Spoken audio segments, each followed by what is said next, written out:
Welcome to Doug in Exile. Come on in, take a seat. This is where you belong. I'm so glad you're here.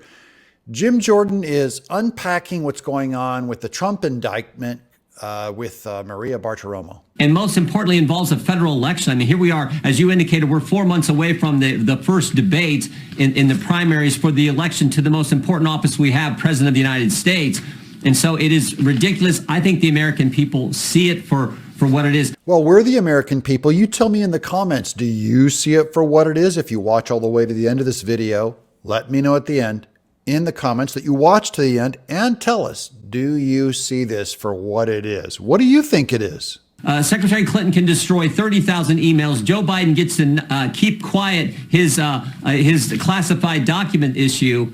But with President Trump, they spy on his campaign. They raid his home 91 days before an election. And now they indict him on a campaign finance violation when he didn't even use campaign funds for the transaction in question. So that's another key. He did not use his campaign funds. I mean, there's all kinds of fund manipulation they can do. It is not against the law, by the way, to pay hush money.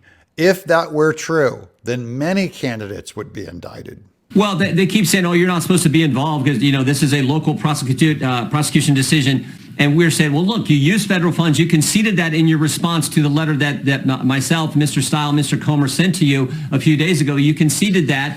This is about Alvin Bragg saying that, look, this is a DA. This is a Manhattan district area. You're not allowed to weigh in. You're federal. You're federal. Well, Alvin Bragg took federal money to pay for this investigation of Trump. So now Jim Jordan's saying, if you can take federal money, then we can run oversight on you from the Fed. We think this grew out of the special counsel investigation, as I said earlier, which is obviously a federal statute. It's obvious, but remember, there's the Trump exception rule, which is whatever they want to do to Trump, they'll break any law to do it. Even Alvin Bragg himself, even though he campaigned on going after Mr. Trump, President Trump, when he gets elected, he decides not to bring the case. Then two of his assistants resign, pitch a fit, get the left all fired up. And maybe most importantly, President Trump announces he's going to run for president. And then suddenly he changes his mind and comes forward with this indictment. Yeah.